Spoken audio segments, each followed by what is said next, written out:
സംഘടനാ തെരഞ്ഞെടുപ്പൊക്കെ അതിൻ്റെ വഴിക്ക് നടക്കും. നിങ്ങൾ അതിലിങ്ങനെ വേവലാതിപ്പെടേണ്ട ഒരു കാര്യമില്ല. ഞങ്ങൾ പൊതു തെരഞ്ഞെടുപ്പിനെ കുറിച്ചാണ് ചർച്ച ചെയ്യുന്നത്. 5-6 മാസം കഴിയുമ്പോൾ തദ്ദേശ തെരഞ്ഞെടുപ്പ് വരും, 1 കൊല്ലം കഴിയുമ്പോൾ നിയമസഭാ തെരഞ്ഞെടുപ്പ് വരും. ഞങ്ങൾ അതിനെക്കുറിച്ച് ചർച്ച ചെയ്യുമ്പോൾ നിങ്ങൾ ഈ പാർട്ടി തെരഞ്ഞെടുപ്പ്, സംഘടനാ തെരഞ്ഞെടുപ്പിനെ കുറിച്ചാണ് നിങ്ങൾ ചർച്ച ചെയ്യുന്നത്. നിങ്ങൾ ഞങ്ങളെ അഭിനന്ദിക്കണം. സംഘടനാ തെരഞ്ഞെടുപ്പ് നടത്തുന്ന ഒരു പാർട്ടിയാണല്ലോ ഞങ്ങൾ. കോൺഗ്രസിൽ ഇത് വല്ലതും ഉണ്ടോ? അതിനെപ്പറ്റി നിങ്ങളൊരു വാർത്ത പോലും കൊടുക്കുന്നില്ല. ഞങ്ങൾ സമയാസമയം ബൂത്ത് തലം മുതൽ ദേശീയ തലം വരെ സംഘടനാ തെരഞ്ഞെടുപ്പ് നടത്തുന്നു.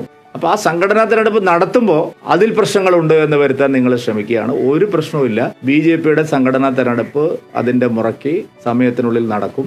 എല്ലാ ഘടകങ്ങളിലും ആവശ്യമായിട്ടുള്ള മാറ്റങ്ങൾ വരുത്തി സംഘടനയ്ക്ക് പുതിയ രക്തം നൽകി, ഞങ്ങൾ ചെറുപ്പക്കാർക്ക് കൂടുതൽ പ്രാധാന്യം നൽകി ബൂത്ത് തലം മുതൽ സംസ്ഥാന തലം വരെ ഞങ്ങൾ പുനഃസംഘടിപ്പിക്കും. BJPയെ സംബന്ധിച്ച് ബൂത്ത് പ്രസിഡന്റ് മുതൽ അഖിലേന്ത്യാ അധ്യക്ഷൻ വരെയുള്ള സംഘടനാ തെരഞ്ഞെടുപ്പിൽ ഒരു തരത്തിലുള്ള ആശയക്കുഴപ്പമില്ല.